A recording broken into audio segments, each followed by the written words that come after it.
What's up, guys? Mr. Lee Redmond here with episode number 2 of the Level 11 series. I've now completed the halfway stage of the Essex Olympian Football League Premier Division. I've seen quite a few people on forums and on groups on Facebook do this like file, and I found it quite interesting. So I downloaded the file and opened it up and decided immediately I wanted to start level 11, start all the way at the bottom. So I was initially looking for West Country leagues due to being from there, but I couldn't really find the ones from our area. So with that in mind, I then decided to go straight to Essex, where I currently live and work, and I went to this Essex Olympian Football League Premier Division. And the immediate one that stood out to me was Harold Wood Athletic, and that's not far from where I live. It is actually the train stop before mine. After taking over at Harold Wood, I did recognise 2 other teams, and I'll show you who those guys are in a second. That said, this episode could potentially be one of my longest on my channel, as I'm going to go through all the normal details, transfers, some history, some finances, and my fixtures. Transfers, there's going to be a load because no surprise, actually this low down there were no players at clubs, so I've brought in quite a few. I know some people tend to look at stats and things like that. I just really go by scout reports and stuff, and if they're over 3.5, 4 stars, I'll go for them. I think most of them are, to be honest, for me on this one. So what I'll do is, guys, history wise, it's not going to take long. As you can see, there's no league history data available due to them being so low down. I didn't even actually know they existed, to be quite honest. So their history there is absolutely bugger all. They play in red and their away kit is black, I believe that is. Obviously key employees are me and the captain, and that's it. Weirdly enough, I have just been taken over by a businessman, which is slightly weird. Amateur, obscure, okay. Let's have a look at our facilities, or lack of facilities. Whoops, wrong one. General, there we go. We listen to offers. We've actually got, surprisingly, 160 season ticket holders, which is a lot for this level, if I'm honest. I was not expecting to see that. I was expecting maybe 15 or something, maybe 30, but not 160. I have to be quite honest there. So yeah, it's not too bad. We, as you can see, we don't actually have our own stadium, so that's a little bit of a pain. Hopefully, moving up the tables, we can get our own stadium, possibly. Who knows? We'll wait and see. So what I'll do is, guys, I'll go into my transfers, and as you'll see, there are a lot, as I've had no players. So unfortunately, I didn't manage to bring in enough for 11 players when I actually started the season. My first game, I had a couple of those greyed out players in midfield. I went 2 bags quite quickly after I managed to sort. First signing was Adrian Ardley. That's his stats. He's a goalkeeper. Not great goalkeeping stats. Top goalkeeping stats, eccentricity, which is a bit worrying, but there you go. Likes to rush out as well. But as I say, I don't really pay much attention to that. I pay much attention to this. His current ability was a lot better than that, to be fair, when I signed him, but he does have potential, and I hope he does improve because he's going to be 17. My other keeper, my main keeper, I believe, is actually 26. Tendency to punch as well. I do have a mixture for players, to be quite honest. I've got quite a few youngsters for the future, obviously, and a few older players, hopefully, to mix up a little bit. As you can see, this bloke started at Exeter and scored Premier 2005-2006, then went to Taunton on loan in Dawlish, and hasn't played since, so he hasn't played football for 7-8 years. So that's my keepers. Defender or midfielders, 16-year-old Johnson Ricketts. Reports again have him at 5-star. not the best player in that position. Shane Mitchell, 18-year-old striker. I don't think he's actually played. Oh, he has actually played.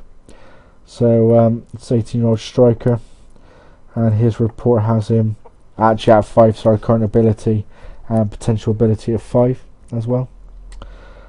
Daniel Boateng, 33-year-old striker. Thought I'd put a bit of experience in there. Don't know if he's actually played. He has. He's played a couple, and there's a couple of teams he's played for. He's been at Arsenal, Leicester. Probably played no games there at all. Beaconsfield, Wingate, Finchley, Harlow, Grays. Well, that's probably before Grays went bust. We then got Andy Baird, who I signed primarily as a defender, but he can actually play up front, which I thought was a little random, to be fair. And his reports has him 5 stars as well as potential ability of 5 stars as well. We then got Andreas Katos, a Cypriot centre back at 28. He's got 4.5 rating for current and potential. Ray Sherwood, 24-year-old left back, who reports 4 and then 5 star. Awais Lau, I think is how you say it. English, surprisingly with that type of name. Right back, 2.5, but his potential is 5. He's my second best left back according to that. Ashley Probets, or however you say it, another left back. I do have a tendency to sign him in certain certain order, because I had no players. I look at goalkeepers and strikers first, and sort of sort out defenders and midfielders. Joe Storer, 24-year-old centre back. Reports have 5s. He's actually my third best centre back, which is interesting. Daniel Verity, 33-year-old centre back with a natural fitness of 16, which is surprising. He's my second best centre back with 5s across the board again. Ben Mortimer, a 28-year-old centre back, 5s across the board, and he's actually my 4th best. For some reason I did pick out quite a few centre backs. Dean Cross, 24-year-old left-sided midfielder with a 5-star potential but 2 current ability. We then got John Borg, 33-year-old centre mid. Pretty rubbish, to be fair. It looks like my mid-central midfielders are not actually that great at all. Jamie Eames, I think is how you say it, 24-year-old right-sided midfielder, current ability of 4, potential of 5. Luke Harvey from Faversham, a 26-year-old centre mid. He's actually my best centre mid, which is insane, somewhat, to be fair. Lee Warrener, a 24-year-old left-sided midfielder who can play in a centre. Current ability of 1, but has potential 5. Jake Fashini, I think so you say, 25-year-old striker again. I did have to bring some strikers in, as I think it's about 3rd game of the season. One of my strikers got injured, and it was only then I realised I didn't actually have any backup strikers. He's got current ability of 4, potential ability of 4 as well. And finally, my main striker, Will Turl. He is 24 years old, and again, as you can see, his current ability is 5 and potential is 5 as well. So that is my team. A couple of youngsters in there, a couple of older players. Just played a 4-4-2. Don't think it really matters about formations lower down. So was quite tempted to go 4-2-3-1 like I normally do, but I decided to just keep it 4-4-2. It's not done too badly in the league, so we'll go and have a look at that. We had one friendly against our reserves where we drew 2-2. Then we went into the season, Hannekin's Farm, where we won 3-0. Shane Mitchell in the 17th minute, Daniel Verity on a stroke of half time, and then Adrian Ratchford own goal on the hour mark, giving us the win. 11 shots to 8 in my favour. I had 5 on target to their 0. and 57% possession. I then got 2 wins out of 2 by beating White Ensign 1-0. Kieran Ladega own goal on the 19th minute, giving us the sole goal to give us the win. 8 shots to 5 in their favour. We had 2 each on target, and I had 52% possession. I then lost 2-0 at Kelvin and Hatch. Darren Cross in the 61st minute and Seb Desane in the 76th. 10 shots to 4 in their favour. They had 3 on target to my 1, and I had 55% possession. I then drew 1-1 at home to Harold Hill. Dillian Sedgemore own goal, giving me the lead on the hour mark. Glyn Sutherland equalising for Harold Hill with just 5 minutes to go. I suppose you could say that's a derby, I'm not actually too sure. 12 shots to 4 in Harold Hill's favour. 2 on target to my 1, and it's 50% each. We then beat Newbury Forez 2-1. Will Tur goal in the 24th minute. Then Ronald Moyo own goal in the 33rd minute, putting us 2-0 up at half time.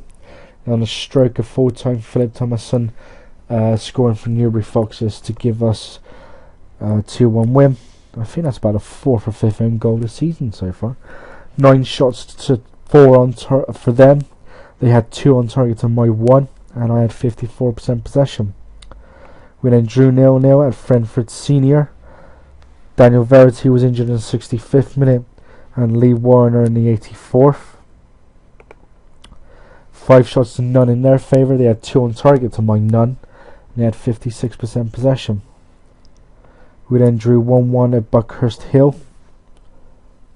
Will Turl put us 1-0 up in the first minute. Lee Dixon was then injured for Buckhurst on the stroke of half time. Stuart Watts was scoring for them, or equalising for them, just 4 minutes later. 6 shots to 3 in their favour. We both each had 2 on target, and I had 51% possession. We then drew 1-1 home to May and Baker Club. William Mabry put them 1-0 up in the 9th minute. A Lee Warner penalty in the 16th minute drew us level. That was the final goal of the game, but Will Turrell, my striker, was injured with 20 minutes to go. It was 10 shots to 5 in their favour. They had 4 on target to my 2, and I had 56% possession. We then ended the run of draws by winning 2-1 at Wadham Lodge. Jay Whitwell put them 1-0 up just after the hour mark. Just after the half time, Will Turrell equalised just after the hour mark, and then Ashley Probets put us in front just 8 minutes later. We held on to take the 3 points. 12 shots to 2 in my favour. I had 4 on target to their 1, and they had 56% possession. We then drew 1-1 at home to Southminster St Leonard's. Guy Gaskell putting them 1-0 up in the 17th minute, and then with just 7 minutes to go, Daniel Boateng equalised to rescue a point for us. 7 shots to 3 in their favour. They had 4 on target to my 2, but I had 54% possession. It didn't end that well, as I lost 2-0 to Manford Way. Ryan Paul put them 1-0 up with 9 minutes to go, and then doubled the tally with just 2 minutes to go to give them the 3 points. Bit disappointing waiting that long, holding them that long. It was 8 shots to 3 in my favour. We both had 3 each on target, and I had 51% possession. We then beat Rayleigh 4-2, or Riley I believe is how you say it over here. Jamie Ames put us 1-0 up in the 5th minute. Wesley Bryan equalised, and then Wesley Bryan own goal in the 9th minute made it 2. Shane Sinclair did pull one back for them in the 16th, but then with just 17 minutes to go, Shane Mitchell made it 3-1 to us. Jay Littlewood just made it, pulled one back to make it 3-2, and then with just 20 minutes to go, Will Turrell sealed the win to give us the 3 points. 7 shots to 9 in their favour. We both had 4 each on target, and they had 57% of the possession. Final game of the section was a 2-0 defeat against Bishop Stortford Swifts. I wondered what the S was, to be fair. George Keane put them 1-0 up 4 minutes just before half time. Joe Storer was injured for me with 15 minutes to go. Surprise, surprise. Gareth Colcott made it 2 just 5 minutes later. 7 shots to 5 in their favour. They had 2 on target to my 1. We had 50% possession. So that's how it ended for us. We are 4th in the table, 4 points off Bishop Stortford Swifts and Harold Hill, and 1 point behind May Baker. But defeat could see us drop all the way down to 10th with Kelvin and Hatch. But due to the amount of games, I don't think anyone will ever pull away unless they win every single game. I am 4 points from the playoff places, which is pretty from promotion places. Sorry, that will be pretty decent because I do believe the level above is what starts in the FA Cup. We'll just have a look at some player stats actually. The leading goal scorer is D. Franks of Manford. We didn't get World Tour on 4. He does have the highest average rating of 6.95. And shots on target aren't that great. But Andy Baird does have 3 assists. Finance wise for ourselves, we got 35,000 in the bank and 76,000 to have at the end of the season. We don't actually pay any wages due to how low down we are, which is one of the slow problems. If you have really good players, they do tend to get snapped up. We'll just have a look at level 10, see where we might go. Don't actually know. Where would we go? Let's have a look. County, it just says County Leagues Division 1. Don't know why I actually checked that because that was actually obvious. I'm not actually too sure where they would go. It might be the Hellenics. I'm not actually sure. No, I'm not actually too sure which one it would be we would go to. But I do believe this is where level 10 is where they all start. It could be Kent, I suppose you could say. But this is where everyone starts. It just says level 11. We could just have a quick look at here. I mean, Meridian, were they in the cup? Yes, they were. Lost to Epsom and Ull, and they were also in the FA Vase. So we do, if we go up, we then start to get some money from the FA Cups. I mean, what is the money-wise for this?